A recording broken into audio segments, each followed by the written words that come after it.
What is this? This is jam পাউরুটি। এগুলো কি ব্রেকফাস্ট হলো? আমি এসব খাই না। আমার ব্রেকফাস্ট কই? মেঘকে রেগে যেতে দেখে বর্ষা বাচ্চাদের মতো মুখ করে হাত মোছাতে মোছাতে বলল, তুই মানে? আমি তো তাড়াতাড়ি ব্রেকফাস্ট রেডি করতে বলেছেন। তুই মানে আপনি তো তাড়াতাড়ি ব্রেকফাস্ট রেডি করতে বলেছেন, তাই আমি এসব ছাড়া এত তাড়াতাড়ি আর কিছু পাইনি। নুডলস রান্না করতে চেয়েছিলাম, কিন্তু সারা কিচেন খুঁজেও সব জোগাড় করতে পারলাম না। কোনো কাজের লোকও নাই যে তাদের জিজ্ঞেস করব।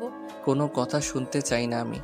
আমি এসব খাবো না। তুই এখনই গিয়ে আমার জন্য পরোটা, আলু ভাজি আর ডিমের অমলেট বানিয়ে আন জলদি। কিন্তু আমি তো এসব কিছুই বানাতে পারি না। তুই কিচেনে এসব বানাতে যাবি নাকি আমি তোকে নিয়ে অমলেট করব? মেঘের রাগী গলায় এমন কথা শুনেই বর্ষা এক প্রকার দৌড় দিল কিচেনে, আর মনে মনে মেঘের 14 গোষ্ঠী উদ্ধার করতে লাগলো। বেটা রাক্ষস, কুম্ভভূত, হনুমান, লাল চিকা হলুদ ডাইনোসর, তাল গাছের অ্যানাকন্ডা, খালু ইচ্ছা তো করছে তোর বিষ খাইয়ে মারি। আমাকে তুই পেয়েছিস কি? আমি তোর চাকর হারামি? তোর বউ তোকে কোনোদিনও ভালোবাসবে না, দেখিনিস? এই বর্ষার বদদোয়া কখনো মিথ্যা হয় না। বেটা খাটাস একটা। গালাগালি দিতে দিতে কিচেনে চলে গেল বর্ষা। কিন্তু এখন পরোটা বানাবে কি করে, তারপর আবার আলু ভাজি? উফ, বর্ষা এখন পাগল হওয়ার উপক্রম। কেন যে আব্বুর আম্মুর কাছ থেকে কখনো রান্নাটা শিখলো না, সেটা ভেবে আফসোস হচ্ছে বর্ষার। বর্ষা ময়দা নিল একটা বাসনে, তারপর তার মাঝে পানি ঢেলে দিয়ে ময়দা মাখতে মাখতে বলল, সব দোষ ওই শয়তান কিডন্যাপারটা। ওই শয়তানটা যদি সেদিন আমায় কিডন্যাপ না করতো, তাহলে আজকে আর আমায় এই খচ্চটের বউ হয়ে জীবনটা বাঁশপাতা করতে হতো না।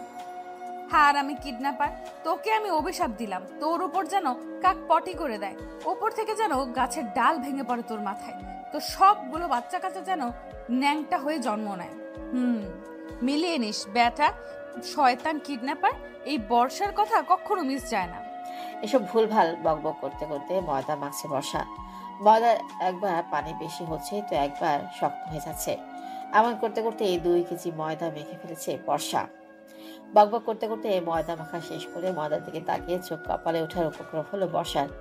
বর্ষা কপালে হাত দিয়ে বলল, আল্লাহ গো, এ আমি কি করেছি? এই এত ময়দা মেখে ফেলেছি আমি। এত পরোটা খাবে কে? আজকে আমার কপালে শনি আছে। ওই রাক্ষসটা আজকে আমাকে আস্ত চিবিয়ে খাবে। কপালে হাত দিয়ে এসব কথা বলছে বর্ষা, আর দিক থেকে মেঘ বিরক্তি মাখা কণ্ঠে চিৎকার করে বলে উঠল, আজকে কি ব্রেকফাস্ট করা হবে নাকি আমি তোকে দিয়ে অমলেট বানিয়ে ব্রেকফাস্ট করব? 5 মিনিটের মাঝে আমার এখানে ব্রেকফাস্ট রেডি চাই, জলদি। মেঘের চিৎকার শুনে কেঁপে উঠল বর্ষা। তারপর তাড়াতাড়ি আর কিছু না ভেবে 2টা পরোটা আর একটা ডিম দিয়ে অমলেট বানিয়ে নিয়ে হাজির হলো মেঘের সামনে। এই ধর তোর পরোটা আর অমলেট। সরি, মানে আপনার পরোটা আর অমলেট নিন। বর্ষার ভয় জড়ানো কণ্ঠের কথা শুনে মুচকি হাসলো মেঘ। তারপর পরোটা প্লেটের ঢাকনা খুলে বড় বড় করে তাকিয়ে ধমকে সুরে বলে উঠল, হোয়াট ইজ দিস? কি এসব? এসব তুই কি বানিয়েছিস বর্ষা? এগুলো কি খাওয়া যাবে নাকি? মেঘের কথা শুনে বর্ষা নিজের হাত দুটো মোছাতে মোছাতে বলল, আমি কি আগে কখনো এসব বানিয়েছি নাকি? আজকে তো প্রথম বানালাম, একটু কষ্ট করে খেয়ে নিন না প্লিজ। বর্ষার কথা শুনে মেঘের বেশ মায়া হলো, তাই আর কিছু না বলে পরোটাটা উঁচু করে তুলে ধরলো। 10টা পরোটার ময়দা দিয়ে একটা পরোটা বানিয়েছে বর্ষা। সেটাও আবার দেখতে পুরা বাংলাদেশের মানচিত্রের মতো। আর তেল দিয়ে চুবিয়ে ভেজেও পুড়ে একাকার অবস্থা। পরোটার এমন বেহাল অবস্থা দেখে মেঘের আর কি চোখে বর্ষার দিকে তাকালো। তাকিয়ে দেখলো বর্ষা ভয়ে কাচুমাচু হয়ে মেঘের দিকে অসহায় দৃষ্টিতে তাকিয়ে আছে।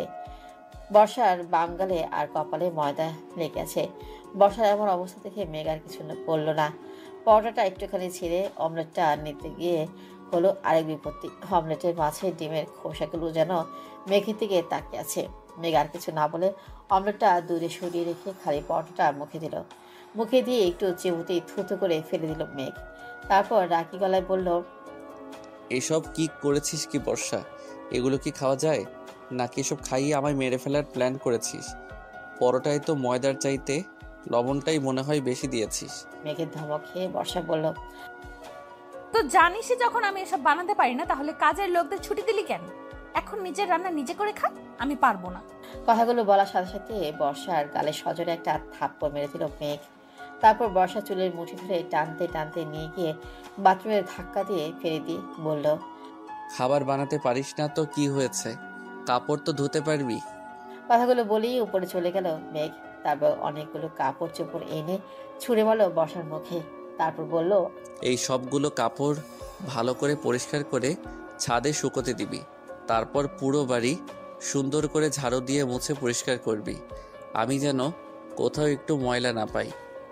কথাগুলো বলেই চলে গেল মেঘ। আর বর্ষা বসে বসে কান্না করতে লাগলো। বেশ কিছুক্ষণ কান্না করার পর বর্ষা কাপড় চোপড়গুলো পরিষ্কার করা শুরু করলো।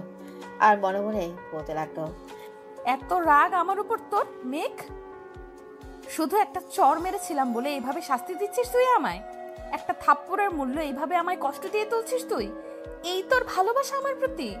এসব কথা ভেবেই এসব কথা ভেবেই ঠুক করে কেঁদে দিল বর্ষা। আর মনে পড়ে গেল সেই দিনটা 1 বছর আগে। সেদিন ছিল ওদের কলেজের নবীন বর উৎসব। বর্ষা অনেক সুন্দর করে নীল রঙের একটি শাড়ি পরে সেজেগুজে কলেজে যায়। সেদিন গত 2 বছরে মেঘের সাথে ঝগড়া করতে করতে মেঘকে ভালোবেসে ফেলেছিল বর্ষা। তাছাড়া মেঘকে অনেকবার ভালোবাসি কথাটা বলেছিল। বর্ষা সেদিন ভেবেছিল নিজের মনের কথা মেঘকে জানাবে, কিন্তু অনুষ্ঠান শেষের দিকে ওই সময় মেঘ ওর সাথে যেটা করেছিল সেটা মেনে নিতে পারেনি বর্ষা। তাই মেঘের গালে সজোরে থাপ্পড় মেরে চলে আসে কলেজ থেকে বর্ষা। মেঘ সেদিন যেটা করেছিল সেটার জন্য ওকে থাপ্পড় মারা ছাড়া আর কোনো উপায় ছিল না বর্ষার। মেঘ বর্ষার হাত ধরে একটি খালি ক্লাসে নিয়ে যায়। তারপর বর্ষাকে প্রপোজ করে মেঘ। বর্ষাও সেদিন মেঘকে হ্যাঁ বলে দেয়। বর্ষার মুখে হ্যাঁ শোনার পর বর্ষাকে জোর করে কিস করতে চাইলে বর্ষা বারবার বাধা দেওয়ার পরেও যখন মেঘ না শুনে, তখন মেঘের গালে সজোরে থাপ্পড় মেরে কাঁদতে কাঁদতে সেখান থেকে চলে আসে বর্ষা। তারপর 3 দিন আর কলেজে যায়নি ও, কিন্তু মেঘকে থাপ্পড় মারার কারণে ভেতরে ভেতরে নিজেও অনেক কষ্ট পেয়েছে বর্ষা। 3 দিন পর যখন বর্ষা মেঘের খোঁজ করার চেষ্টা করে, তখন ও জানতে পারে মেঘ বিদেশে চলে গেছে। কেন গেছে সেটাও কাউকে বলে যায়নি সে। বর্ষা সেদিন খুব মন খারাপ হয় মেঘের জন্য। তবে বর্ষা কখনো ভাবেনি সেই মেঘ আজ এভাবে একটা থাপ্পড়ের জন্য এতটা কষ্ট দিবে ওকে। কথাগুলো ভাবতেই চোখ দুটো বারবার ভিজে যাচ্ছে বর্ষার। হঠাৎ কাজ করতে করতে বর্ষার কি যেন একটা মনে হয়। বর্ষা কাপড় ধোয়া ফেলে দৌড়ে চলে যায় মেঘের কাছে, কিন্তু মেঘ তার রুমে নেই। বর্ষা মেঘকে খুঁজতে খুঁজতে ছাদে গিয়ে দেখে মেঘ ছাদের রেলিং ধরে আকাশের দিকে তাকিয়ে দাঁড়িয়ে আছে। বর্ষা মেঘের পেছনে গিয়ে দাঁড়িয়ে হঠাৎ করেই বলে ওঠে, সেদিন আমার বিয়ের সময় তুই আমায় কিডন্যাপ করেছিলি, তাই না মেঘ ভাইয়া? হঠাৎ বর্ষার মুখে এই কথা শুনে অবাক হয়ে পেছনে ফিরে তাকায় মেঘ। মেঘকে অবাক হয়ে তাকাতে দেখে বর্ষা আবারও চিৎকার করে বলে ওঠে, কি হলো? উত্তর দে মেঘ ভাইয়া, উত্তর দে আমায়। তুই সেদিন আমায় কিডন্যাপ করেছিলি বিয়ের আসর থেকে, তাই না? বর্ষার কথা শুনে মেঘ অন্যদিকে ঘুরে দাঁড়িয়ে শান্ত গলায় উত্তর দিল, আমি তোর কোনো প্রশ্নের উত্তর দিতে বাধ্য নই, তুই চলে যা এখান থেকে আর নিজের কাজ করে গিয়ে। মেঘের কথা শুনে যেন মাথায় রক্ত উঠে গেল বর্ষার।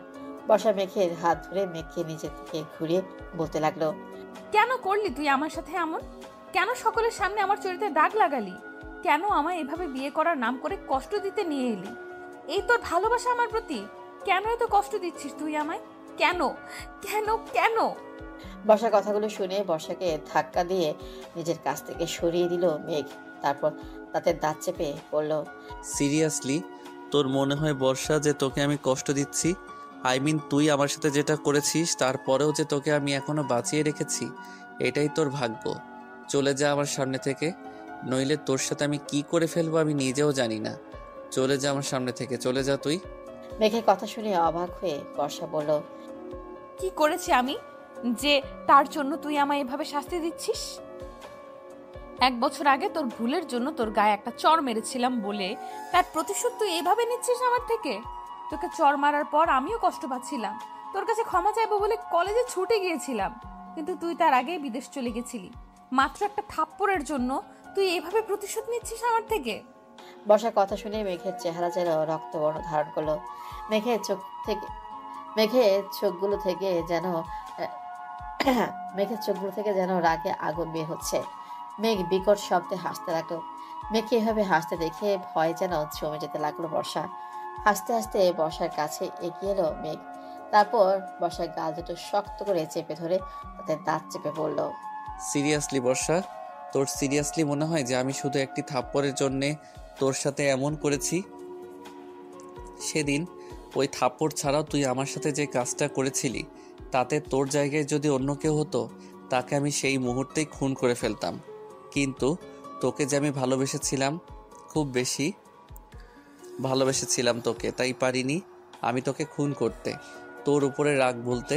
সেদিন চলে গিয়েছিলাম আমি দেশের বাইরে, কিন্তু যখন জানতে পারলাম তুই অন্য কাউকে বিয়ে করছিস, তখন আর নিজেকে ঠিক রাখতে পারিনি আমি। আমার সব সম্মান ধুলোর সাথে মিশিয়ে দিয়ে, আমার চরিত্রের ধর্ষকের দাগ লাগিয়ে দিয়ে তুই অন্যের ঘরে সুখের সংসার করবি, সেটা তো আমি হতে দিতে পারি না। তাই আমি কিডন্যাপ করেছিলাম তোকে। হ্যাঁ, আমি তোকে দুইবার বিয়ে করেছি, তবে তোকে ভালোবাসতে নয়। যেভাবে আমাকে তুই এই একটি বছর ভিতর থেকে তিলে তিলে শেষ করেছিস, সেই একইভাবে তোকেও শেষ করব আমি। কথাগুলো বলেই বর্ষার গা দুটো ধাক্কা দিয়ে ছেড়ে দিয়ে নিচে চলে গেল মেঘ। মেঘের ধাক্কা খেয়ে তাল সামলাতে না পেরে নিচে পড়ে গিয়ে কপালে বেশ কিছুটা কেটে গেল বর্ষার। কিন্তু বর্ষার এখন কপালে কাটার ব্যথার চাইতে মেঘের কথাগুলোতে ব্যথা বেশি লাগছে। বর্ষা কিছুতেই ভেবে পাচ্ছে না মেঘ কেন এমন করছে। রাতে নুডলস রান্না করে খেয়ে মেঘের জন্য টেবিলে নুডলস রেখে মেঘের রুমের ব্যালকনিতে গ্রিল ধরে দাঁড়িয়ে আছে বর্ষা, আর ভাবছে মেঘের বলা কথাগুলো নিয়ে। সেদিনের ওই থাপ্পড়টা ছাড়া তো আর কিছু করেনি ও মেঘের সাথে। তাহলে মেঘ কেন বললো যে ও মেঘকে ধর্ষক বানিয়েছে, মেঘের সম্মান নষ্ট করেছে? বর্ষা যখন এমন আকাশ পাতাল ভাবতে ব্যস্ত, তখন এই পেছন থেকে বর্ষাকে জড়িয়ে ধরে বর্ষার ঘাড়ে নাক ডুবালো কেউ। বর্ষা কিছুটা ভয় পেয়ে দ্রুত পেছনে তাকিয়ে দেখে মেঘ দাঁড়িয়ে আছে ওর পেছনে। মেঘকে কেমন মাতাল মাতাল দেখতে লাগছে। খুব বাজেভাবে তাকিয়ে আছে মেঘ বর্ষার দিকে। মেঘের এমন অবস্থা দেখে বর্ষা মেঘের থেকে একটু সরে গিয়ে ভ্রুকুচকে বলে ওঠে, মেঘ ভাইয়া, তুই ড্রিঙ্ক করেছিস? বর্ষার কথার উত্তর না দিয়ে বর্ষার হাত ধরে হ্যাঁচকা টান দিয়ে জড়িয়ে ধরে মেঘ। মেঘের গায়ে মোমো করছে মদের বিশ্রী গন্ধ। বর্ষা যতটা সম্ভব মেঘের থেকে দূরে যাওয়ার চেষ্টা করছে, কিন্তু কিছুতেই পেরে উঠছে না মেঘের শক্তির কাছে। হঠাৎ করে বর্ষাকে কোলে তুলে নেয় মেঘ, তারপর বর্ষাকে নিয়ে চলে যায় রুমের ভেতর। আজ 3 দিন হলো বর্ষা মেঘের সাথে কোনো প্রকার কথা বলে না, সবসময় চুপচাপ থাকে। বর্ষা। মেঘও বিনা প্রয়োজনে বর্ষাকে কিছু বলে না।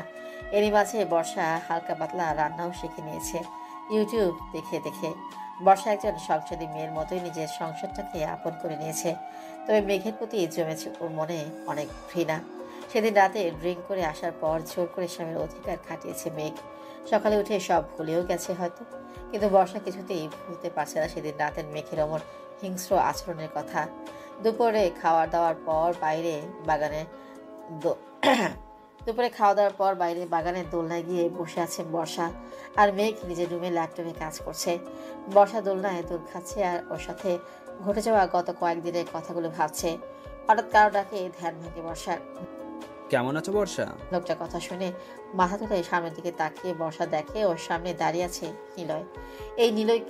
এই নিলয়ের সাথে ওর বিয়ে হচ্ছিল সেদিন, কিন্তু মেঘকে কিডন্যাপ করায় বিয়েটা ভেঙে যায়। নিলয়কে দেখে দোলনা থেকে উঠে দাঁড়িয়ে বর্ষা বলে, আপনি এখানে কেন এসেছেন? আমি এখানে মেঘের সাথে দেখা করতে এসেছি বর্ষা, কিন্তু তুমি এখানে কেন? চাচ্চুর বাসায় বেড়াতে এসেছো বুঝি? নিলয়ের কথা শুনে কিছুটা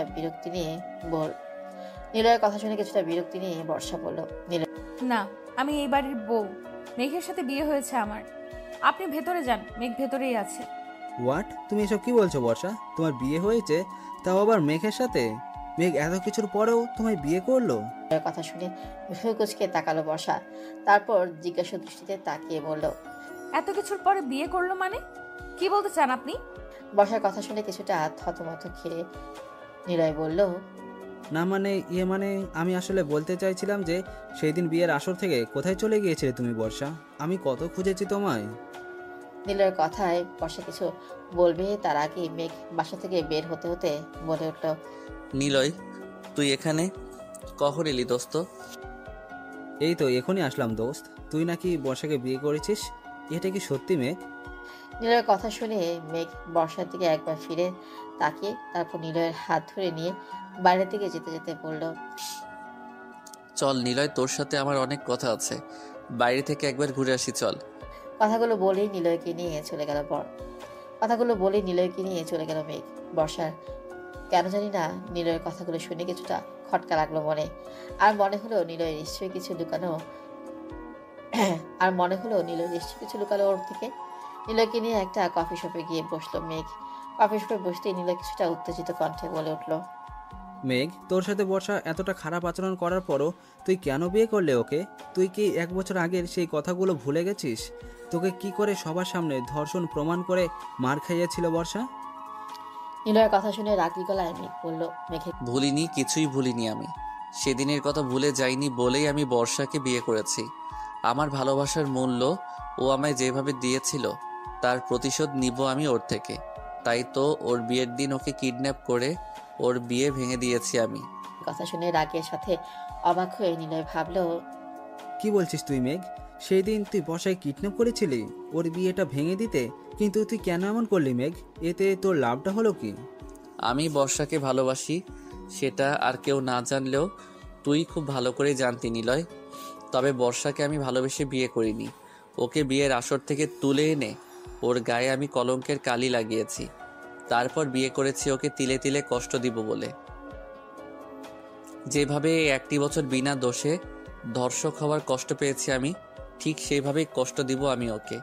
আমায় এমন কষ্টে রেখে ও অন্যের ঘরে সুখে সংসার করবে, এটা আমি মেনে নিতে পারবো না। তাই ওকে বিয়ে করে কষ্ট দিতে চাই আমি। মেঘের কথা শুনে রাগের সাথে অবাক হয়ে নিলয় বলল, মেঘের কথা শুনে রাগে শরীর চলে যাচ্ছে নিলয়। নিলয়ের এতদিনের ষড়যন্ত্র আর সব প্ল্যান মাটি করে দিয়েছে এই মেঘ। বর্ষার কাছ থেকে মেঘকে আলাদা করতে কি করেনি নিলয়। কিন্তু শেষে বর্ষা সেই মেঘেরই হলো। 1 বছর আগে বর্ষা যখন মেঘকে থাপ্পড় মেরে ওই ক্লাস থেকে দৌড়ে বেরিয়ে কলেজ থেকে চলে যায়, তখন আড়াল থেকে সব ফোনে ভিডিও রেকর্ড করে নিলয়। আর সেই ভিডিও রেকর্ডিং কলেজের স্যার ম্যাডাম আর ছাত্রছাত্রীদের দেখিয়ে সবাইকে বলে মেঘ জোর করে বর্ষাকে ধর্ষণ করতে চেয়েছিল। আর এই রেকর্ডিংটা বর্ষাই সবাইকে দেখাতে বলেছে। নিলয়ের কথা শুনে খেপে যায় কলেজের সবাই। কারণ কলেজের মেঘের নাম ডাক থাকলেও ওর পপুলারিটির জন্য শত্রুরও অভাব ছিল না। আর সেই শত্রুগুলো এই সময়টাকেই কাজে লাগিয়েছিল সেদিন। মেঘ বর্ষা চলে যাওয়ার কিছুক্ষণ পর নিজের ভুল বুঝতে পেরে মন খারাপ করে ক্লাস থেকে বের হতেই ওর উপর ঝাঁপিয়ে পড়ে কলেজের সব ছাত্রছাত্রীরা। আর ধর্ষক বলে গালি দিতে দিতে মারধর করতে থাকে মেঘকে। সেদিন শত চেষ্টা করেও কাউকে বোঝাতে পারেনি মেঘ যে ও বর্ষার সাথে এমন কিছুই করেনি। ওই মুহূর্তে মেঘের চোখ শুধু বর্ষাকে খুঁজছিল। মেঘ ভেবেছিল বর্ষা ওকে বাঁচিয়ে সবার কাছ থেকে সত্যিটা বলবে, কিন্তু সেদিন বর্ষা আসেনি সেখানে। সকলে গণপিটুনি খাওয়ার পর নিলয় মেঘের সামনে ভালো বন্ধু হওয়ার নাটক করে মেঘকে হসপিটালে নিয়ে যায়। পুরো একদিন হাসপাতালে থাকার পর মেঘ মনের মাঝে বর্ষার জন্য রাগ পুষে নিয়ে পাড়ি দেয় ভিন দেশে। সেদিন বর্ষা বা মেঘ কেউই জানতো না যে আসল কালপ্রিট আসলে এই নিলয় নামের বন্ধুর আড়ালে শত্রু ছিল। 3 দিন পর যখন বর্ষা কলেজে আসে, তখন বর্ষা জানতে পারে মেঘ ওর বাবার বিজনেসের কাজে দেশের বাইরে গেছে। কলেজের কেউই বর্ষাকে সেদিন বলেনি আসল কথা। এটাও ছিল নিলয়ের একটি চাল, কারণ নিলয় প্রথম দিন থেকে বর্ষাকে পছন্দ করত। তবে মেঘের ভয় কখনো তা প্রকাশ করেনি। তাই সেদিন সুযোগ বুঝে ওদের দুজনকে আলাদা করে দেয় নিলয়। মেঘ বিদেশ চলে যাওয়ার 3 মাস পর বর্ষার বাসায় বিয়ের প্রস্তাব পাঠায় নিলয়, কিন্তু বর্ষা বিয়ের জন্য না করে দেয়। বর্ষা বলে পড়াশোনা শেষ না করা পর্যন্ত ও বিয়ে করবে না। তাই বর্ষার কথা মতো বিয়ের ডেট পিছিয়ে 8 মাস পর করা হয়। আর বিয়ের দিনই বর্ষাকে কিডন্যাপ করে মেঘ 1 মাস পর। রাতে রান্না শেষ করে ব্যালকনিতে দাঁড়িয়ে আছে বর্ষা। চোখ দিয়ে অঝরে পানি পড়ছে ওর। মা বাবাকে বড্ড দেখতে ইচ্ছে করছে বর্ষার, কিন্তু ভালো করেই জানে মেঘকে বলে কোনো লাভ হবে না। মেঘ নিয়ে যাবে না বাবার বাড়িতে। তাই ব্যালকনিতে দাঁড়িয়ে চোখের জল ছাড়াচ্ছে বর্ষা। মেঘ বাসায় ফিরে বর্ষাকে কোথাও খুঁজে না পেয়ে ব্যালকনিতে গিয়ে দেখে বর্ষা কান্না করছে আর আকাশের দিকে তাকিয়ে। মেঘের খুব ইচ্ছে হয় বর্ষার চোখের পানিটা নিজের হাতে মুছে দিতে। শত হলেও তো বর্ষাকে মেঘ ভালোবাসে, কিন্তু না, মেঘ সেটা করবে না। কারণ মেঘ তো বর্ষাকে বিয়েই করেছে ওকে কাঁদাবে বলে। বর্ষার পিছনে দাঁড়িয়ে মেঘ ঝাঁঝালো কণ্ঠে বলে ওঠে, আমার খুব ক্ষুধা লেগেছে, তাড়াতাড়ি আমার জন্যে টেবিলে খাবার রেডি কর। আর আমি যেন এমন ন্যাকা কান্না কাঁদতে না দেখি। মেঘের কথা শুনে কোনো উত্তর না দিয়ে চোখের জল মুছে নিচে চলে যায় বর্ষা। তারপর মেঘের জন্য টেবিলে খাবার রেডি করে। একটু পর মেঘ নিচে এসে খাবার খেতে খেতে কি মনে করে যেন জিজ্ঞেস করে। তুই রাতের খাবার খেয়েছিস বর্ষা? মেঘের কথা শুনে তার ছেলে হাসি দিয়ে সেখান থেকে চলে যেতে নেয় বর্ষা। অমনি বর্ষার হাত ধরে ফেলে মেঘ। তারপর রাগী কণ্ঠে বলে, আমি তোকে কিছু জিজ্ঞাসা করেছি বর্ষা, আমার কথার উত্তর না দিয়ে তুই চলে যাচ্ছিস কোন সাহসে? মেঘের কথা শুনে মেঘের দিকে তাকিয়ে বর্ষা বলতে শুরু করে, আমি খেলাম কি খেলাম না সেটা দেখার জন্য আমি খেলাম কি খেলাম না সেটা দেখার সময় তোর আছে মেঘ ভাইয়া? আমাদের বিয়ে হয়েছে প্রায় 2 মাস হতে চললো। এর মাঝে একবারও কখনো জানার চেষ্টা করেছিস আমি খেলাম কিনা, আমার মন ভালো আছে কিনা? সবসময় কুকুর বিড়ালের মতো আচরণ করেছিস তুই আমার সাথে। স্বামী স্ত্রী হওয়া সত্ত্বেও আমার ঠাঁই হয়েছে ফ্লোরে, তোর বিছানায় নয়। তাহলে আজ হঠাৎ কেন জিজ্ঞেস করছিস মেঘ ভাইয়া? আমি উত্তর দিব না তোকে। কথাটা বলেই মেঘের সামনে থেকে চলে যেতে নেয় বর্ষা। সাথে সাথেই মেঘ চেয়ার ছেড়ে উঠে বর্ষার হাত ধরে তাদের দাঁত চেপে বলে, কিছুদিন হলো কিছু বলছি না দেখে খুব সাহস বেড়েছে তোর, তাই না বর্ষা? তোর সাহস হয় কি করে আমার মুখে মুখে কথা বলার? কথাটা বলেই বর্ষাকে নিজের দিকে ঘুরিয়ে ঠাস করে গালে একটা থাপ্পড় মারে মেঘ। মেঘের থাপ্পড় খেয়ে জ্ঞান হারিয়ে নিচে পড়ে যায় বর্ষা। বর্ষাকে জ্ঞান হারাতে দেখে যেন হুঁশে ফিরে আসে মেঘ। মেঘ দৌড়ে গিয়ে বর্ষাকে কোলে তুলে নেয়। তারপর সোফায় শুয়ে দিয়ে বলে, তোর সাহস হয় কি করে আমার মুখে মুখে কথা বলার? এ আমি কি করলাম? আমি কি নিজের রাগের বশে বর্ষার সাথে সত্যি খুব অন্যায় করে ফেলছি? কি হলো বর্ষার? বর্ষার কিছু হলে আমি বাঁচবো কি নিয়ে? বর্ষা, এই বর্ষা কথা বল না প্লিজ। কোনো কিছুতেই বর্ষার জ্ঞান ফিরছে না দেখে বর্ষাকে কোলে নিয়ে হাসপাতালে চলে যায় মেঘ। পাগলের মতো ডাকতে থাকে মেঘ। ডাক্তার এসে নার্সদেরকে দিয়ে বর্ষাকে নিয়ে যায় একটা কেবিনে। বেশ কিছুক্ষণ চেকআপের পর ডাক্তার বর্ষার কেবিন থেকে বেরিয়ে মেঘকে বলে, অভিনন্দন মিস্টার মেঘ চৌধুরী, আপনি বাবা হতে চলেছেন। আপনার স্ত্রী 1.5 মাসের অন্তঃসত্ত্বা, তবে ওনার শরীর খুব দুর্বল, হয়তো ঠিকমতো খাওয়া দাওয়া করেন না, নিজের যত্নও নেন না। আপনাকে ওনার দিকে নজর রাখতে হবে, ওনার যত্ন করতে হবে, নইলে বেবির ক্ষতি হওয়ার আশঙ্কা রয়েছে। ডাক্তারের কথাগুলো শুনে যেন আকাশ থেকে পড়লো মেঘ। বর্ষা অন্তঃসত্ত্বা কি করে হতে পারে? ওদের তো কখনো স্বামী স্ত্রীর সম্পর্কই হয়নি। তাহলে বর্ষার পেটের এই বাচ্চাটা কার? এমন হাজারো প্রশ্ন ওকে দিয়ে উঠলো মেঘের মনে। কিন্তু মেঘ নিজেকে শান্ত রাখার চেষ্টা করেই ডাক্তারকে বলল, আপনি ঠিক বলছেন তো ডাক্তার? আমার ওয়াইফ সত্যি প্রেগনেন্ট? মেঘের কথা শুনে কিছুটা আশ্চর্য হলো ডাক্তার। তারপর মেঘের দিকে জিজ্ঞাসা দৃষ্টিতে তাকিয়ে বলল, মিস্টার মেঘ, আপনি কি আপনার বেবি হওয়ার কথা শুনে হ্যাপি নন? এমন প্রশ্ন করছেন যে? ডাক্তারের কথা শুনে মেঘ মুখে জোরপূর্বক হাসি রেখা টেনে বলল, না ডাক্তার, আমি অনেক খুশি। প্রথমবার বাবা হব, এর চাইতে খুশির কি কিছু হতে পারে? আচ্ছা ডাক্তার, আমি বর্ষাকে বাসায় নিয়ে যেতে পারবো কখন? আপনি কাল সকালেই আপনার ওয়াইফকে নিয়ে যেতে পারবেন মিস্টার মেঘ। তবে একটা কথা, ওনার যত্ন করতে হবে, ওনাকে এ সময় ভালো ভালো খাবার খাওয়াতে হবে। আমি চেক আপ করে যতটুকু বুঝেছি, আপনার ওয়াইফের শরীর খুব দুর্বল, আর এই দুর্বলতার জন্যই উনি জ্ঞান হারিয়েছিলেন। তাই এখানে থেকে নিয়ে গেলেও ওনার যত্ন করতে ভুলবেন না। ডাক্তারের কথা শুনে মুখে হাসি রেখা টেনে তাদের দাঁত চেপে মেঘ বলল, আপনি এই নিয়ে ভাববেন না ডাক্তার, আমি বর্ষার এমন যত্ন করব যেমন যত্ন পৃথিবীর কোনো স্বামী তার স্ত্রীর জন্যে করে না। মেঘের কথা শুনে মুচকি হেসে চলে গেলেন ডাক্তার। আর মেঘ বর্ষার কেবিনের দরজা খুলে বর্ষার দিকে তাকিয়ে কিছু একটা ভেবে ডেভিল হাসলো। পরদিন সকালে বর্ষাকে নিয়ে বাসায় চলে এলো মেঘ। বর্ষা ওর বেবির কথা শুনে অনেক খুশি। বর্ষা মনে মনে ভাবছে এবার হয়তো মেঘ সব রাগ ভুলে ওকে আপন করে নিবে। বর্ষা বারবার নিজের পেটে হাত ছোঁয়াচ্ছে আর তৃপ্তির হাসি হাসছে। প্রথমবার মা হওয়ার অনুভূতিটা যে কতটা মধুর সেটা বুঝতে পারছে বর্ষা। বাসায় পৌঁছে বর্ষাকে গাড়িতে রেখে গাড়ি থেকে নেমে সোজা ভিতরে চলে গেল মেঘ। মেঘের এমন আচরণে কিছু অবাক হলো বর্ষা। তবুও ধীরে ধীরে গাড়ি থেকে নেমে বাসার ভিতরে যেতে লাগলো বর্ষা। তবু ধীরে ধীরে গাড়ি থেকে নেমে বাসার ভিতরে যেতে লাগলো। বাসার ভিতরে যেতেই বর্ষা দেখলো মেঘ মাথা নিচের দিকে দিয়ে সোফায় বসে আছে। বর্ষা মেঘকে কিছু বলবে তার আগেই মেঘ শান্ত গলায় নিচের দিকে তাকিয়ে বলে উঠল, বাচ্চাটা কার বর্ষা? মেঘের এমন প্রশ্ন শুনে থমকে গেল বর্ষা। তারপর কাঁপা কাঁপা গলায় জিজ্ঞেস করলো, তুই কি বলছিস মেঘ? আমি জিজ্ঞেস করেছি তোর পেটের বাচ্চাটা কার? কার পাপের ফসলকে তুই আমার নামে জানাতে চাইছিস কার সন্তান আছে তোর পেটে? মেঘের কথা শুনে যেন আকাশ ভেঙে পড়লো বর্ষার মাথায়। বর্ষা দুপা পিছিয়ে গিয়ে করে বসে পড়লো। ওদের নিজের কানকেও বিশ্বাস করতে পারছে না। মেঘ কি করে পারলো এত বড় একটা কথা বলতে? মেঘের কি সেদিন রাতের কথা কিছুই মনে নেই? বর্ষাকে চুপ করে নিচে বসে থাকতে দেখে সোফায় থেকে দৌড়ে উঠে গিয়ে বর্ষা চুলের মুঠি ধরলো মেঘ।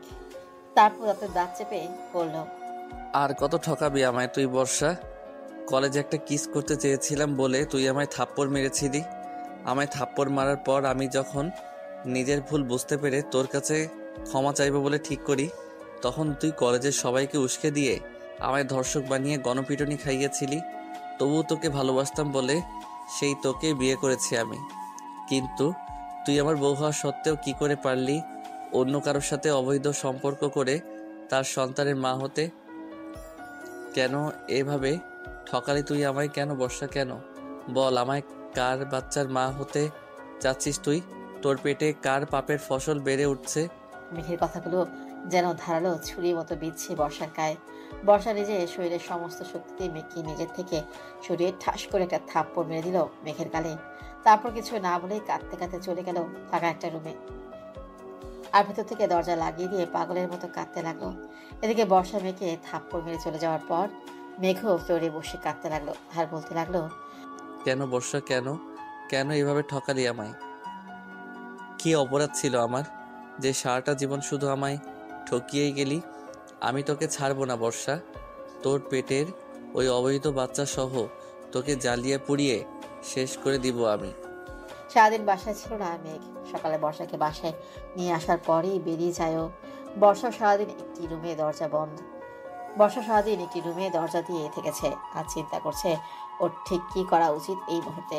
অনেক চিন্তা ভাবনার পর বর্ষা একটা ডিসিশন নিয়ে নিল আর আর খাতা কলম নিয়ে বসে পড়লো একটি চিঠি লিখবে বলে। রাতে ড্রিঙ্ক করে বাসায় ফিরল মেঘ। বাসায় ফেরার পর বর্ষাকে অনেক ডাকাডাকি করলো, কিন্তু বর্ষা মেঘে মাতাল অবস্থায় দেখে আর মেঘের সামনে এলো না। কারণ বর্ষা চায় না এর আগে মেঘ মাতাল হওয়ার পর ওর সাথে যেটা হয়েছে সেটা আবার হোক। বর্ষাকে অনেক ডাকাডাকির পরও যখন বর্ষার সামনে এলো না তখনই মেঘ গিয়ে সোফার উপরে তখন মেঘ গিয়ে সোফার উপর হয়ে শুয়ে ঘুমিয়ে পড়লো। মেঘ ঘুমানোর পর বর্ষা ওর রুমের দরজা খুলে মেঘের সামনে এসে হাঁটু গেড়ে বসে বলতে লাগলো, জানি না মেঘ, 1 বছর আগে কি করেছিলাম আমি, কেনই বা আমার উপর তোর এত রাগ। তবে তুই আছে যেটা করেছিস, এরপর আর আমি তোর কাছে থাকতে পারবো না মেঘ। আমি তোর আর আমার সন্তানকে বাঁচাতে চাই। আমি জানি আমি যদি এখানে থাকি তাহলে তুই আমার সন্তানকে মেরে ফেলবি, সেটা আমি হতে দিতে পারি না। তাই আমি চলে যাচ্ছি মেঘ, তোকে ছেড়ে অনেক দূরে চলে যাচ্ছি। কথাগুলো বলেই মেঘের হাতের কাছে টেবিলের উপর একটা চিঠি গ্লাসের নিচে চাপা দিয়ে রেখে বর্ষা বেরিয়ে গেল বাসা থেকে। গেটম্যান ঘুমিয়ে থাকায় বাইরে যেতে খুব একটা সমস্যা হলো না বর্ষার।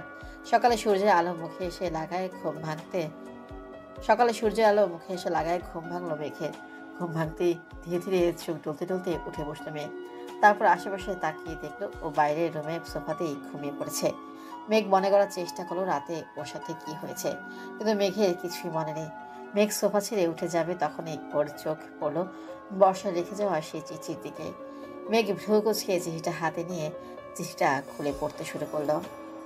প্রিয় মেঘ, তুই যখন এই চিঠিটা পাবি তখন হয়তো আমি তোর থেকে অনেক দূরে চলে যাব, আর তার সাথে করে নিয়ে যাব তোর আর আমার অনাগত সন্তানকে, যাকে তুই আজ অবৈধ সন্তান ভেবেছিস। জানিস মেঘ, আমি চাইলেই পারতাম তোকে বলতে যে এই বাচ্চার কারো নয়, এই বাচ্চা তোর। কিন্তু আমার কথা হয়তো তুই বিশ্বাস করতি না, আর বিশ্বাস করবিই বা কি করে বল? গত 1 বছর মনের মাঝে অবিশ্বাসের বেড়াজাল যে তৈরি করে রেখেছিস তুই, সেখানে যে বিশ্বাস নামের শব্দটা বড়ই বেমানান। আমি জানি না মেঘ, 1 বছর আগে আমি কি করেছিলাম তোর সাথে, যার প্রতিশোধ তুই এখনো আমার থেকে নিচ্ছিস। তুই আমায় বলেছিলি না মেঘ যে তুই আমায় ভালোবাসিস? আর তুই কি জানিস ভালোবাসা কাকে বলে? তুই যদি আমায় ভালোবাসতি তাহলে সঠিকটা জানার চেষ্টা না করে আমার উপর এভাবে প্রতিশোধ নিতে পারতি না। আমার পেটের যে সন্তানকে তুই অবৈধ বলে গালিগালাজ দিলি, সেটার কারণ নয় তোর সন্তান মেঘ, তোর সন্তান এটা। তুই হয়তো ভুলে গেছিস সেদিন তুই ড্রিঙ্ক করে বাসায় ফেরার পর তুই আমার কাছে আমায় টেনেছিলি। সকালে ঘুম ভাঙার পর হয়তো সব ভুলে গেছিস, কিন্তু আমি কখনো ভাবিনি মেঘ যে তুই আমার সন্তানকে একটা নষ্টা সন্তান বলে ভাববি। আমি আর কখনো ফিরবো না মেঘ তোর কাছে, আর কখনো ফিরবো না। আমি তোকে ভালোবাসি মেঘ, তাই তোর আর আমার ভালোবাসার স্মৃতি হিসেবে এই সন্তানকে নিয়েই আমি কাটিয়ে দিব বাকিটা জীবন।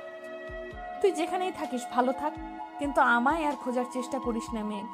আমি আর কখনো ফিরতে চাই না তোর কাছে। ইতি তোর অবহেলার পাত্রী বর্ষা। চিঠি পড়া শেষ করে চিঠিটা হাতের মাঝে দুমড়ে মুছে নিল মেঘ। তারপর মাথা নিচু করে কিছুক্ষণ বসে রইল মেঘ। তারপর মাথা উপরে তুলে একটা পৈশাচিক হাসি দিয়ে সোফা থেকে উঠে নিজের রুমে চলে গেল। রুমে গিয়ে ফ্রেশ হয়ে নিল মেঘ।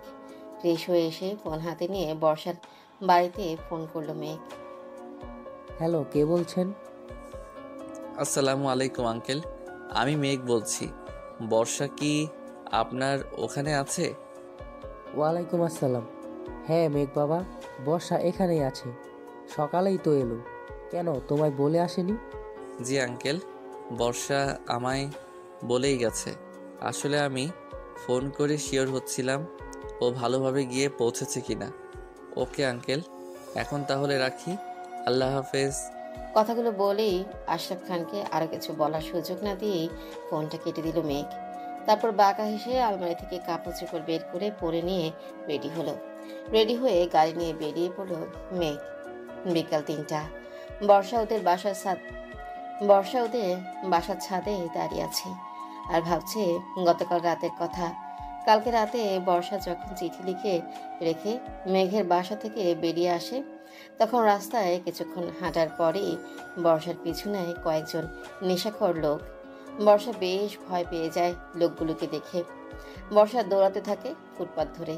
ওই সময় বর্ষার কপাল ভালো থাকায় রাস্তা কিছু লোক এগিয়ে আসে বর্ষাকে সাহায্য করতে। বর্ষা লোকগুলোর কাছ থেকে মুক্তি পেতে একটি বয়স্ক ভালো লোকের সাহায্য নিয়ে সিএনজি করে চলে আসে নিজের বাড়ির সামনে। তারপর লোকটাকে বিদায় দিয়ে বর্ষা সারা রাত বাসার বাহিরে কাটিয়ে দেয়। বর্ষা মেঘের বাসা থেকে বেরিয়ে আসার সময় ভেবেছিল ও অনেক দূরে কোথাও চলে যাবে, কিন্তু পরে যখন রাস্তায় বিপদে পড়ে তখন বুঝতে পারে একজন যুবতী মেয়ের একা একা বাড়ি ছেড়ে দূরে কোথাও যাওয়া কতটা রিস্কি হবে। আর বর্ষা কোনো মতেই ওর পেটের বাচ্চার ক্ষতি হতে দিতে চায় না। তাই বর্ষা সিদ্ধান্ত নেয় ও নিজের বাবার বাসায় ফিরে আসবে আর সেখানেই থাকবে। সকাল হলে বর্ষা যখন ওর বাবার বাসায় ঢোকে তখন বর্ষাকে দেখে হাজারটা প্রশ্নের ডালি খুলে নেয় ওর মা বাবা। সকলের প্রশ্ন শুনে বর্ষা বুঝতে পারে ওর আর আগের মতো মূল্য নেই এই বাড়িতে। বাবা মা ওকে ভালোবাসলেও তারা যদি জানতে পারে বর্ষা পালিয়ে এসেছে শ্বশুরবাড়ি থেকে, তাহলে কখনোই সেটা মেনে নেবে না ওর বাবা মা। কেননা তারা মেয়েকে অনেক ভালোবাসে আর ভালো জানে মেয়েকে। তারা কেউই বিশ্বাসই করবে না হয়তো বর্ষার কথা। তাই বর্ষা ওর বাবা মায়ের কাছে লুকায় নিজের সাথে ঘটে যাওয়া কথাগুলো। ছাদে দাঁড়িয়ে দাঁড়িয়ে এসব ভাবছিল বর্ষা। হঠাৎ বর্ষার চোখ যায় নিচে গেটের সামনে এসে দাঁড়ানো একটি কালো রঙের গাড়ির দিকে। গাড়িটা বর্ষা চেনা, এটা তো মেঘের গাড়ি। মেঘের গাড়ি দেখে কিছুটা অবাক হয় বর্ষা, আর তখনই বর্ষাকে আরো বেশি অবাক করে দিয়ে গাড়ি থেকে নেমে আসে মেঘ। নীল পাঞ্জাবি, চোখে কালো সানগ্লাস, হাতে দামি ঘড়ি, সিল্কি চুলগুলো বাতাসে উঠছে, মুখে বাঁকা হাসি। গাড়ি থেকে নেমে ছাদে বর্ষার দিকে তাকায় মেঘ। তারপর চোখে চশমাটা খুলে বর্ষাকে একটা ছোট টিপ মারে। তারপর বর্ষাকে উদ্দেশ্য করে একটা ফ্লাইং কিস ছুড়ে দেয় মেঘ। বর্ষা মেঘের এমন কাণ্ড দেখে হা করে তাকিয়ে আছে মেঘের দিকে। মেঘের এমন রূপ যেন কত বছর হলো দেখে না বর্ষা। বর্ষাকে অবাক হতে দেখে বাঁকা হেসে গাড়ি থেকে কিছু জিনিসপত্র নিয়ে বাসার ভেতরে ঢুকলো মেঘ। মেঘকে বাসায় ঢুকতে দেখে বর্ষাও দ্রুত নেমে এলো ছাদ থেকে। মেঘ বাসার ভিতরে ঢুকে বর্ষার মা বাবাকে সালাম করলো। তারপর বর্ষার মায়ের হাতে অনেকগুলো ব্যাগ ধরিয়ে দিয়ে বলল, আন্টি, এই প্যাকেটগুলোর মাঝে আপনার আর আঙ্কেলের জন্য কিছু কাপড় চোপড় আছে, আর বাকি প্যাকেটগুলোর মাঝে আপনাদের জন্য মিষ্টি আর ফলমূল আছে, এগুলো নিয়ে যান। মেঘের কথা শুনে বর্ষার মা মুচকি এসে বলল, এসব নিয়ে আসার কি দরকার ছিল বাবা? তুমি কি আমাদের মেহমান নাকি? তুমি তো এ বাড়িরই ছেলে। তুমি বসো, আমি বর্ষাকে ডাকছি। কি বলেন আন্টি, এত বড় একটা সুখবর নিয়ে এসেছি আর আপনাদের জন্য কিছু আনবো না, তা কি কখনো হয়? মেঘের কথা শুনে ভ্রু কুচকে তাকিয়ে বর্ষার বাবা বলল, কি সুখবর মেঘ বাবা? কই বর্ষা তো আমাদের কিছু বলেনি। আশরাফ খানের কথা শুনে মেঘ বর্ষাকে নিচে নামতে দেখে ওর কাছে এগিয়ে গিয়ে বর্ষার হাত ধরে বলল, এ কি বর্ষা, তুই আঙ্কেল আন্টিকে কিছু বলিসনি? ও বুঝতে পেরেছি, আসলে বর্ষা লজ্জা পেয়েছে আঙ্কেল। আমি বলছি, আপনারা নানু ভাই আর নানুমণি হতে চলেছেন। মেঘের কথা শুনে আনন্দে খুশির ঝিলিক ফুটে উঠল বর্ষার বাবা মায়ের মুখে। এদিকে মেঘের এমন কাণ্ড দেখে অবাকের উপর অবাক হচ্ছে বর্ষা। মেঘের এ যেন এক নতুন রূপ দেখছে বর্ষা। বর্ষাকে অবাক হতে দেখে বর্ষার দিকে তাকিয়ে আবারও একটা চোখ টিপ মারল মেঘ। কিরে বর্ষা, তুই তো আমায় কিছু বললি না, এত বড় একটা সুখবর জানালি না আমায়। মেঘ বাবা, তুমি বর্ষার রুমে গিয়ে রেস্ট নাও। বর্ষা মা, মেঘকে তোর রুমে নিয়ে যা, আমি মেঘ বাবার জন্য নাস্তা রেডি করি। বর্ষার মায়ের বর্ষার মায়ের বলতে দেরি, কিন্তু মেঘ বর্ষার হাত ধরে বর্ষাকে নিয়ে বর্ষার রুমে যেতে দেরি করলো না। এদিকে বর্ষার বাবা আশরাফ খানের খুশিতে চোখ মুখ চকচক করছে। উনি নানু ভাই হবে, এর চাইতে আনন্দের আর কি হতে পারে। আশরাফ খান চলে গেল মেঘের বাবা আহসান চৌধুরীকে ফোন করবে বলে। বর্ষার হাত ধরে বর্ষাকে রুমে নিয়ে গিয়ে দরজা লাগিয়ে দিল মেঘ। তারপর বর্ষার দিকে ঘুরে দাঁড়িয়ে চোখের সানগ্লাসটা খুলে মাথার উপর আটকিয়ে রাখলো। তারপর বাঁকা হাসতে হাসতে এগিয়ে যেতে লাগলো বর্ষার কাছে। মেঘকে এগিয়ে আসতে দেখে ভয় যেন গলা শুকিয়ে যেতে লাগলো বর্ষার পিছাতে পিছাতে কাঁপা কাঁপা গলায় বলল, তুই এখানে কেন এসেছিস মেঘ? আর এমন আচরণই বা কেন করছিস? বর্ষার কথার উত্তরে মেঘ কিছু না বলে ডেভিল হেসে বর্ষার কাছে গিয়ে বর্ষার কোমর জড়িয়ে ধরে বর্ষাকে নিজের সাথে মিশিয়ে নিল। তারপর বর্ষার কানের কাছে মুখ নিয়ে ফিসফিসিয়ে বলল, আমার থেকে পালাতে চেয়েছিলে কেন সুইটার? মেঘ চৌধুরীর কাছ থেকে পালানো কি এতই সহজ? কথাটা বলেই বর্ষার ঘাড়ের সাথে নাক ঘষতে লাগলো মেঘ। মেঘের এমন কথা আর আচরণে কেঁপে উঠল বর্ষা। তারপর কাঁপা কাঁপা গলায় বলল, আমাকে ছাড় মেঘ। কি করছিস কি তুই? ছাড় আমায়। কেন এমন করছিস তুই? বর্ষার কথা শুনে বর্ষাকে আরো শক্ত করে জড়িয়ে ধরল মেঘ। তারপর বর্ষার পিঠে হাত বোলাতে বোলাতে বলল, তুই অস্বস্তি বোধ করছিস কেন রে সরিষা? আমি তো এর আগেও তোকে টাচ করেছি, তাই না? তোর পেটে তো আমারই সন্তান, তাহলে আমার স্পর্শে তুই আনইজি ফিল করছিস কেন? মেঘের কথা শুনে বর্ষা বুঝতে পারলো মেঘ কি বোঝাতে চাইছে ওকে। মেঘ যে এখনো মানতে পারেনি ওর পেটে মেঘের সন্তান, এটা বর্ষা বুঝে গেছে। বর্ষার শরীরের সমস্ত শক্তি দিয়ে মেঘকে দূরে সরানোর চেষ্টা করছে, কিন্তু মেঘের শক্তির সাথে কিছুতেই বর্ষা পেরে উঠছে না। এদিকে মেঘ একবার বর্ষার গলায় তো একবার বর্ষার ঘাড়ে ক্রমাগত নাক ঘষে চুমু এঁকে যাচ্ছে।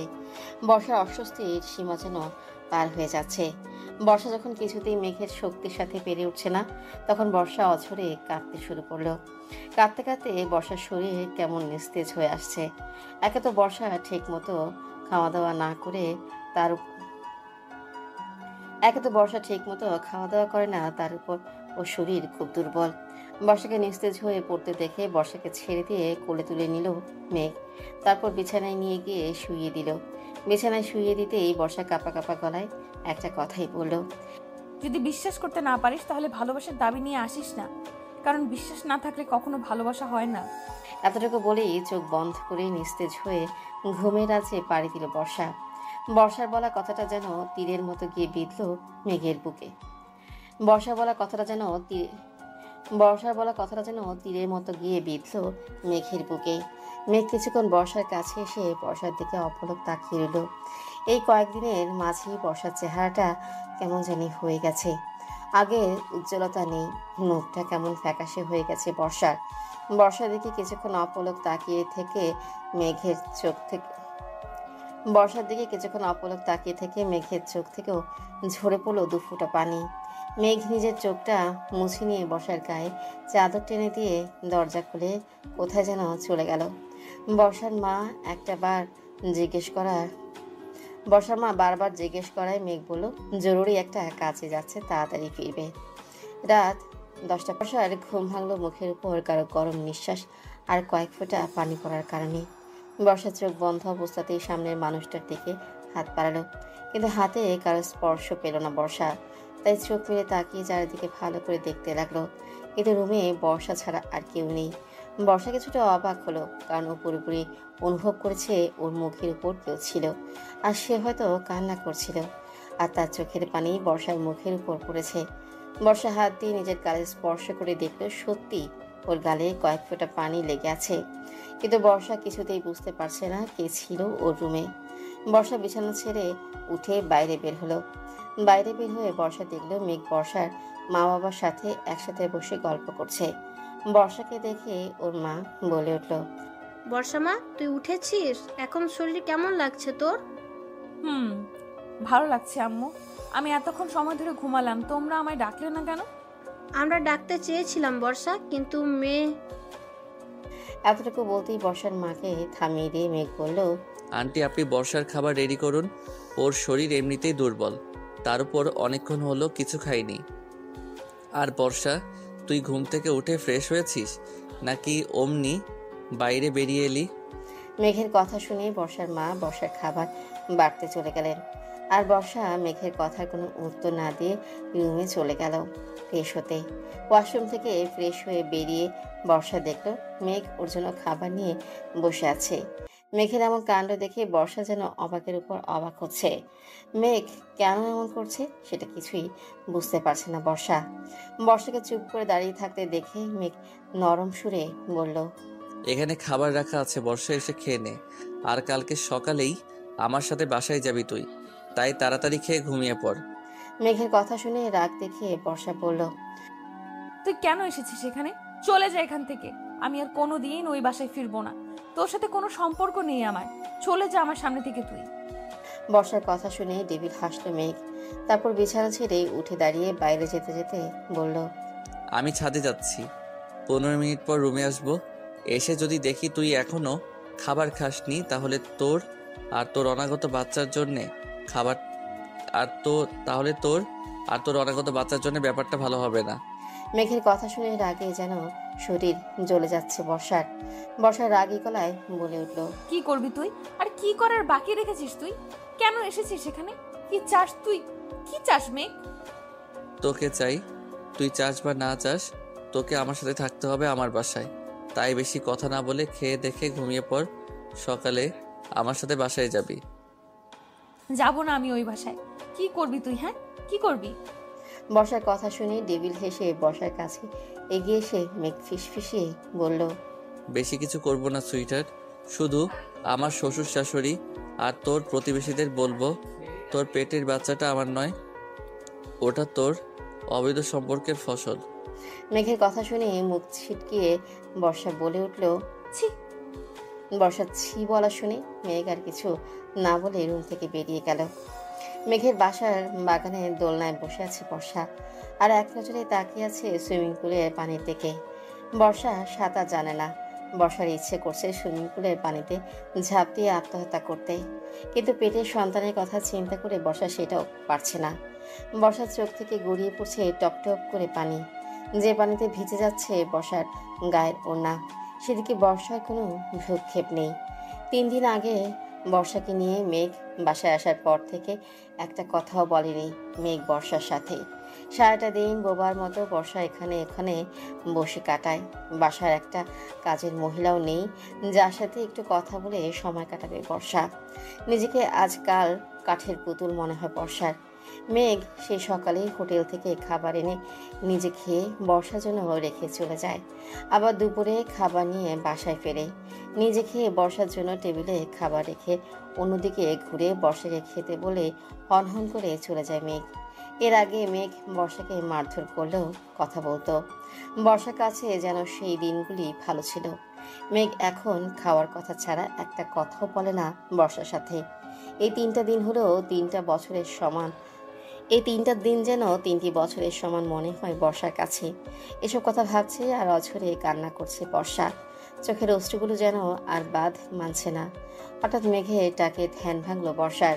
মেঘ গেট দিয়ে বাসার ভিতরে ঢুকে বর্ষাকে দেখে বলে উঠল, বর্ষার রুমে গিয়ে 10 মিনিটের মধ্যে রেডি হয়ে আয়, এখনই আমার সাথে বেরোতে হবে। মেঘের কথা শুনে নিজের চোখটা তাড়াতাড়ি মুছে নিল বর্ষা। কারণ মেঘের কথা শুনে নিজের চোখটা তাড়াতাড়ি মুছে নিল বর্ষা, কারণ বর্ষা চায় না ওর চোখের পানি ওর কষ্ট মেঘ দেখুক। বর্ষা চোখ মুছে সুইমিং পুলের দিকে তাকিয়ে বলে উঠল, কোথায় নিয়ে যাবি আমায়? সেটা গেলেই জানতে পারবি। এখন সময় নষ্ট না করে তাড়াতাড়ি রেডি হয়ে আয়। মেঘের কথায় বর্ষা আর কথা না বাড়িয়ে রুমে চলে গেল। তারপর কাপড় পাল্টে রেডি হয়ে নিচে নেমে এলো। লাল টকটকে সালোয়ার কামিজ পরেছে বর্ষা। মুখে কোনো রকম সাজ নেই বর্ষার। মুখটা কেমন যেন চুপসে গেছে ওর। হারিয়ে গেছে মুখের সব উজ্জ্বলতা। মেঘ বর্ষার দিকে এক নজর তাকিয়ে দেখে, চোখ নামিয়ে নিল। তারপর নিজের হাতটা বর্ষার দিকে এগিয়ে দিয়ে নরম গলায় বলে উঠল, চল আমার সাথে। বর্ষা মেঘের হাতটা দেখেও না দেখার ভাব করে সামনের দিকে হাঁটতে লাগলো।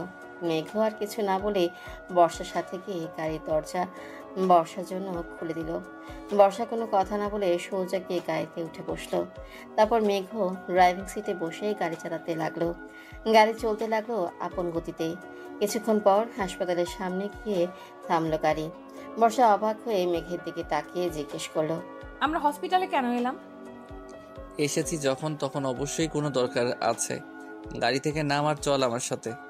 মেঘের কথা শুনে বর্ষার মনে ভয় জেগে বসলো। বর্ষা ভয় করতে লাগলো মেঘ হয়তো ওর পেটের বাচ্চাটাকে মেরে ফেলার জন্য ওকে হাসপাতালে এনেছে। বর্ষা মনে মনে ঠিক করলো, মেঘ যদি সত্যি এমন কিছু করার চেষ্টা করে তাহলে বর্ষা মেঘকে কখনই ছাড়বে না। নিজের হাতে খুন করবে ও মেঘকে। বর্ষা নিজের মনকে শক্ত করে মেঘের সাথে হাসপাতালের ভেতরে ঢুকলো। বর্ষাকে একজন নার্সের সাথে একটি কেবিনে পাঠিয়ে দিয়ে মেঘ চলে গেল ডাক্তারের কাছে। বর্ষা নার্সটাকে কাছে ডেকে জিজ্ঞেস করলো, এই যে সিস্টার শুনছেন, আচ্ছা আপনি কি বলতে পারবেন আমাকে হসপিটালে কেন আনা হয়েছে? বর্ষার কথা শুনে নার্সটা বলল, সেটা আমি ঠিক জানি না ম্যাডাম, তবে আমার মনে হয় আপনার কিছু একটা পরীক্ষা করবেন স্যার। কিছু একটা মানে? কি পরীক্ষা করার কথা বলছেন আপনি? আসলে ম্যাডাম সেটা আমিও ঠিক জানি না, সরি। নার্সের কথা শুনে হতাশ হলো বর্ষা। তারপর অপেক্ষা করতে লাগলো কি হয় তা দেখার জন্য। বেশ কিছুক্ষণ পর একজন মহিলা ডাক্তার আসলো বর্ষার কাছে। তারপর বর্ষাকে নিয়ে চলে গেল অন্য একটি কেবিনে। বাসার ছাদে উঠে আকাশের দিকে এক মনে তাকিয়ে আছে বর্ষা। মুখে নেই তার হাসি, নেই কোনো প্রাণবন্ততা। বর্ষার চোখ থেকে গড়িয়ে পড়ছে না জল। যে বর্ষা সবসময় মাতিয়ে রাখতো সারা বাড়ি, আনন্দে মেতে থাকতো সবসময়, সেই বর্ষা যেন এখন জীবন্ত লাশে পরিণত হয়েছে। দুদিন আগে হাসপাতালে ওই মহিলা ডাক্তার বর্ষার পেটের বাচ্চার ডিএনএ টেস্ট করিয়েছে। সেটা অবশ্য কোনো ডাক্তার, নার্স বা মেঘ বলেনি বর্ষাকে, বরং বর্ষা পর্দার আড়াল থেকে মেঘের কথা শুনে নেয়। টেস্টের পর বর্ষাকে আলাদা কেবিনে রেখে ডাক্তার চলে যান মেঘের কাছে। কৌতূহলবশত বর্ষাও অনেক কষ্টে এগিয়ে যায় ডাক্তারের কেবিনের কাছে। আর পর্দার আড়াল থেকে শুধু মেঘের একটা কথাই কানে আসে বর্ষার। মেঘ ওই ডাক্তারের কাছে বলছে, ডাক্তার, আমার ওয়াইফের পেটের বেবি ডিএনএ টেস্টের রিপোর্ট কবে আসবে? আগামী পরশুদিন পেয়ে যাবেন মিস্টার মেঘ। তবে আমার একটা প্রশ্ন ছিল, আপনি নিজের সন্তানের ডিএনএ টেস্ট করাচ্ছেন কেন? নাকি আপনার ওয়াইফের পেটের বেবিটা আপনার নয়? আপনার ওয়াইফের কি অন্য কারোর সাথে রিলেশন আছে? এতটুকু কথা শুনতেই মুখ চেপে ধরে সেখান থেকে চলে আসে বর্ষা। মেঘ আর ডাক্তারের কথা শুনে যেন পায়ের নিচের মাটি সরে যায় বর্ষার। সেই মুহূর্তে বর্ষা সত্যি ইচ্ছে করছিল আত্মহত্যা করে মারা যেতে, কিন্তু বর্ষা ততটাও সাহস নেই। ছাদে দাঁড়িয়ে এইসব কথা ভাবছে আর অঝরে চোখে জল ফেলছে বর্ষা। ওর বুকের ভিতরটা যেন সব দুমড়ে মুচড়ে শেষ হয়ে যাচ্ছে। মেঘ কি করে পারলো এটা করতে? কি করে পারলো এতটা অবিশ্বাস করতে? বর্ষা না পারছে মেঘের বাসা থেকে চলে যেতে, আর না পারছে এখানে থাকতে, না পারছে মরে যেতে, না পারছে বাঁচতে, না পারছে মরে যেতে, না পারছে বাঁচতে। দম যেন বন্ধ হয়ে আসছে বর্ষার। বর্ষা আকাশের দিকে তাকিয়ে কেটে চলেছে এক মনে। হঠাৎ কার স্পর্শে ধ্যান ভাঙে বর্ষার। মেঘ এসে বর্ষাকে পেছন থেকে জড়িয়ে ধরেছে। বর্ষার চুলের মাঝে মুখ গুজে কাঁদছে মেঘ। কাঁদতে কাঁদতে বর্ষাকে ছেড়ে হাঁটু গেড়ে নিচে বসে পড়ল মেঘ। মেঘের এমন ব্যবহারে অবাক হয়ে মেঘের দিকে ঘুরে তাকালো বর্ষা। বর্ষাকে তাকাতে দেখে মেঘ অপরাধীর মতো মাথা নিচু করে বলতে লাগলো, আই এম সরি বর্ষা, তুই আমায় ক্ষমা করে দে। আমি না জেনে না বুঝে তোর সাথে অনেক বেশি অন্যায় করে ফেলেছি। প্লিজ বর্ষা, ক্ষমা করে দে আমায়। তুই আমায় চিঠি লিখে চলে যাওয়ার পর আমি কলেজে গিয়ে খোঁজ নিয়েছি, যেটা আমার আরও আগে করা উচিত ছিল। কলেজে গিয়ে জানতে পেরেছি তুই কিছুই করিসনি সেদিন। অন্য কেউ আমার উপর ষড়যন্ত্র করে আমায় মার খাইয়েছিল তোর আর আমার ছবি তুলে। আমি এখনো জানি না সেই মানুষরা কে, তবে খুব তাড়াতাড়ি জেনে যাব আমি। আমি না জেনে তোকে অনেক বেশি কষ্ট দিয়ে ফেলেছি বর্ষা। তুই আমায় মাফ করে দে বর্ষা, মাফ করে দে আমায়। আমি তোকে সন্দেহ করেছিলাম বর্ষা, যে তোর পেটের সন্তান হয়তো আমার নয়। কারণ বিশ্বাস কর বর্ষা, আমার সেদিন রাতের কথা কিছুই মনে নেই। নেশা করে বাসায় আসার পর তোর সাথে কি করেছি আমি কিছুই মনে নেই আমার। তাই আমি তোকে সন্দেহ করেছিলাম, কিন্তু এখন আর আমার তোর প্রতি কোনো সন্দেহ নাই। আমি বুঝতে পেরেছি বর্ষা, আমি যা করেছি সব ভুল। তোর পেটে আমারই সন্তান, আমায় তুই ক্ষমা করে দে বর্ষা। চল আমরা নতুন জীবন শুরু করি একসাথে, যে জীবনে আমাদের মাঝে কোনো ভুল বোঝাবুঝি থাকবে না, থাকবে না কোনো বাধা। কথাগুলো এক নাগারে মাথা নিচে করে বসে বলেই চলেছে মেঘ। আর বর্ষা পাথরের মূর্তির মতো দাঁড়িয়ে চুপচাপ মেঘের বলা কথাগুলো শুনেই চলেছে। মেঘ কথাগুলো বলেই উঠে দাঁড়ালো বর্ষার সামনে। মেঘ কথাগুলো বলেই উঠে দাঁড়ালো বর্ষার সামনে। তারপর বর্ষার দুই গালে হাত রেখে বলল, তুই আমায় ক্ষমা করবি না বর্ষা। আমি তোকে ভালোবাসি বর্ষা, অনেক বেশি ভালোবাসি তোকে আমি, সেই 3 বছর আগে থেকে। চল না বর্ষা, আমরা এই কয়েকদিনের অতীত ভুলে আবার নতুন করে জীবন শুরু করি। কথাগুলো বলেই বর্ষাকে জড়িয়ে ধরতে নিল মেঘ। সাথে সাথে এই বর্ষার নিজের শরীরের সমস্ত শক্তি দিয়ে মেঘকে ধাক্কা দিয়ে দূরে সরিয়ে দিল। বর্ষার ধাক্কা খেয়ে মেঘ কয়েক পা পিছিয়ে গিয়ে অবাক হয়ে বর্ষার দিকে তাকালো। মেঘকে তাকাতে দেখে বর্ষা মেঘের কাছে এগিয়ে গিয়ে মেঘের শার্টের কলার ধরে রাগী গলায় চিল্লিয়ে বলতে শুরু করলো, ক্ষমা চাইছিস তুই মেঘ? কিসের জন্য ক্ষমা চাইছিস তুই? বিনা দোষে দোষী বানিয়ে আমাকে সবার সামনে বাজে মেয়ে প্রমাণ করার জন্য ক্ষমা চাইছিস তুই? তোকে ক্ষমা করে দিলে কি আমার মাথায় পড়া সেই অপবাদগুলো মুছে যাবে? উত্তর দে আমায় মেঘ, উত্তর দে। কিসের জন্য ক্ষমা চাইছিস তুই মেঘ? রাতের আধারে মদ খেয়ে মাতাল হয়ে এসে নিজের বিবাহিত স্ত্রীকে বৈধ ধর্ষণ করে তার পেটে নিজের সন্তানকে অবৈধ বলে স্ত্রীকে ব্ল্যাকমেল করার ক্ষমা? নিজের সন্তানকে পাপের ফসল বলে তার ডিএনএ টেস্ট করে তারপর তোর মনে হলো এই বাচ্চা তোর। আমি তোকে বলছি শোন, আমার পেটের এই বাচ্চা তোর নয়। তোর মতো একটা জানোয়ারের বাবা হওয়ার কোনো অধিকার নেই মেঘ। এই বাচ্চা শুধুই আমার, ও বড় হবে, ওর মায়ের পরিচয়। তোর কোনো অধিকার নাই আমার সন্তানের উপর। কথাগুলো এক নাগারে চিল্লিয়ে বলেই মেঘকে জোরে ধাক্কা মারল বর্ষা। মেঘ দুপা পিছিয়ে গিয়ে আবারও বর্ষার কাছে এগিয়ে এসে বলল, I am sorry Barsha, please আমায় ক্ষমা করে দে। আমি স্বীকার করছি আমি তোর সাথে অনেক বেশি অন্যায় করে ফেলেছি, তবে আমায় একটা সুযোগ দে বর্ষা। আমি তোকে কথা দিচ্ছি, আমি আমার ভুলগুলো শুধরে নিব। তোকে আর আমাদের বাচ্চাকে একটু কষ্ট পেতে দিব না আমি। আমি তোকে অনেক ভালোবাসি বর্ষা, প্লিজ আমায় একটা সুযোগ দে। ভালোবাসা? ভালোবাসা কাকে বলো তুই জানিস মেঘ? মানে মনে আছে মেঘ, তোকে আমি বলেছিলাম যদি বিশ্বাস করতে না পারিস তাহলে ভালোবাসার দাবি নিয়ে আসিস না, কারণ ভালোবাসার মেইন খুঁটি হলো বিশ্বাস। তুই অনেক আগে তোর ভালোবাসার যোগ্যতা হারিয়েছিস মেঘ। আমি তোকে জাস্ট ঘৃণা করি মেঘ। তুই চলে যা আমার সামনে থেকে। আমার জীবনটাকে অভিশাপে পরিণত করেছিস তুই। প্লিজ বর্ষা, এভাবে বলিস না। আমি তোকে ছাড়া থাকতে পারবো না বর্ষা। আমার তোকে চাই সারা জীবন, প্রতিটা মুহূর্তে তোকে আমার পাশে চাই বর্ষা। প্লিজ বর্ষা, তুই এভাবে আমার দিক থেকে মুখ সরিয়ে নিস না। বল তুই কি চাস বর্ষা? তুই যা চাইবি আমি তোকে সব দিব, শুধু তুই আমায় দূরে সরিয়ে দিস না বর্ষা, প্লিজ। আমি ডিভোর্স চাই, আমাকে তুই ডিভোর্স দে মেঘ। আমি মুক্তি চাই তোর মতো একটা অমানুষের থেকে। মুক্তি দে আমায়, তুই ডিভোর্স দে। বর্ষার কথা শুনে মুহূর্তে রাগ উঠে যায় মেঘের। মেঘ বর্ষার গাল চেপে ধরে তাতে দাঁত চেপে বলে, তোর সাহস হয় কি করে আমার থেকে ডিভোর্স চাওয়ার? তুই অন্য যা কিছু চাইতে পারিস, কিন্তু ডিভোর্সের কথা ভুল করেও মুখে আনবি না। মেঘের কথা শুনে মেঘের গালে সজোরে একটা থাপ্পড় মারল বর্ষা। রাগে বর্ষার শরীর থরথর করে কাঁপছে।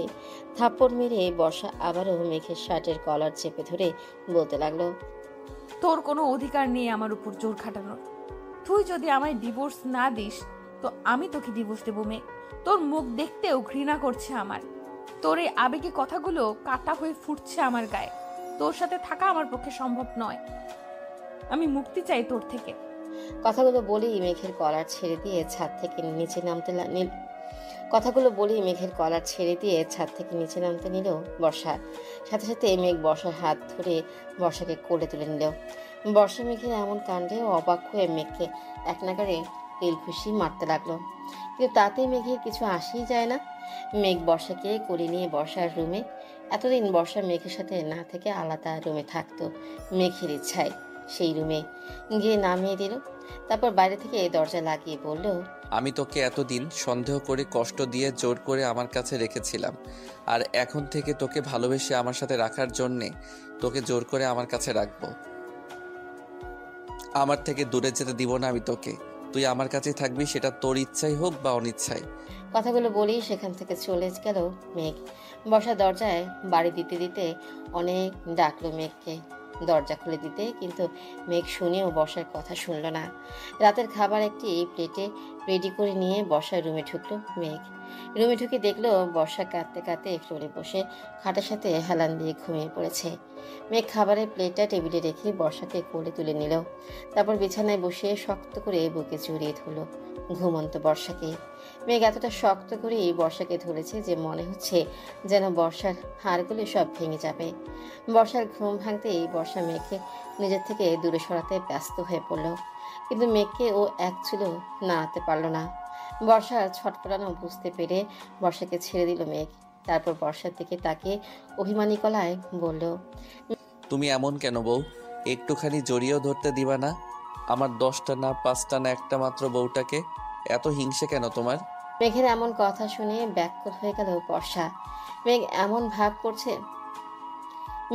ভাব করছে যেন ওদের মাঝে কখনো কোনো ঝামেলাই হয়নি, বরং ওরা দুজন খুব সুখী দম্পতি। বর্ষার রাগ যেন আর কন্ট্রোল হচ্ছে না। বর্ষার রাগী গলায় বলে উঠল, এসবের মানে কি? কোন সবের বউ? আমি তো এখনো তোমার সাথে কিছুই করিনি। তুই ভাবিস না মেঘ, তোর এমন ফালতু কথায় আমি গলে গিয়ে তোকে ক্ষমা করে দিব? আমি তোকে জীবনেও ক্ষমা করব না, আর না তোকে স্বামী বলে ভালোবাসবো। আমি তোকে ঘৃণা করি, ঘৃণা করি, ঘৃণা করি। বর্ষার কথা শুনে মেঘ এমন ভাব করলো যেন ও কিছুই শোনেনি। মেঘ বলল, ওই সরিষা এখন বক বক বন্ধ করে খাবার নিয়ে এসেছি, খাবারটা খেয়ে নে।